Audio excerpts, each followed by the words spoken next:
Good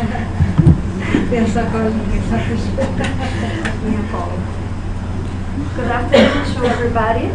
First of all, I would like to thank the coordination for the opportunity to present this work here. Although this work is not related to infectious disease, but it's related to the frequency of mutations associated with thrombosis and hereditary hemocromatosis in Brazilian blood donors, and also the evaluation of the OpenArray method for SNP detection. So SNPs are single nucleotide polymorphisms, which means that along the DNA sequence there can be some only one base changes that can or cannot be related to disease depending on their location. We include these three SNPs here, all located on the HFE gene. So the aim of this study was to access the genotype frequencies of SNPs associated with venous thrombosis and hereditary hemocromatosis in Brazilian blood donors, and also to evaluate the OpenArray platform for genetic testing of blood donors. This study was approved by Ethical Committee of University of São Paulo Medical School on September 2011. 400 blood donors agreed to participate of this study with informed consent, and the blood samples were collected from October to November 2011 at Fundação Pro Sangue Hemocentro de São Paulo, and then we proceed to isolating the DNA using KIEMP DNA mini kit, and all DNA, the concentration of all samples were equalized to 35 nanograms per microliter, so all samples went to the PCR reaction with the same amount of DNA. Then we performed the PCR reaction, and the microarray detection used the OpenArray instrument from Life Technologies. The results were analyzed by Tachman Genotyper software.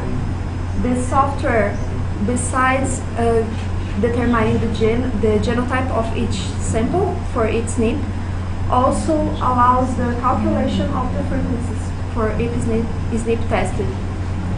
We also performed all samples using real-time PCR FRET system using Light Cycler 2.0 from Roche instruments, and all samples were individually tested for these SNPs. The results of both methodologies were compared, and if there is any inconsistent results, we go further investigation with the direct sequencing. So this is the OpenArray platform. This is the autoloader instrument. It's responsible for transferring the DNA and master bits to the chip where the PCR reaction is going to happen.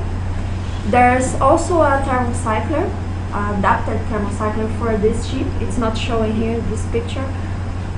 And there's also the OpenArray instrument that is responsible for reading, making an endpoint reading of the PCR and detect the fluorescence released during the PCR reaction, and also giving the genotype of the samples. This is the formats that you can use. So you can use up to 144 samples in 16 assays, or you can go to only 12 samples in 256 assays. So it's a very flexible methodology. I have a question.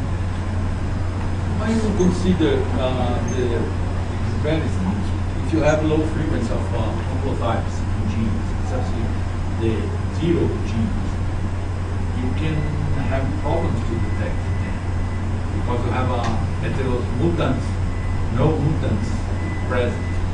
How many internal controls you have to have for this type of nucleotide selection? Yeah, I did not include the controls in this presentation, but actually we run together with the 400 samples some controls. These controls were DNA previously genotyped by other methodology. that comprise the whole genotyping types we can have. So if I can show you another table that we performed the controls for each one. Yeah, But, also the frequency including the homozygote, the mutant homozygote. So these are some references about the SNPs studied here, and that's it. Thank you very much.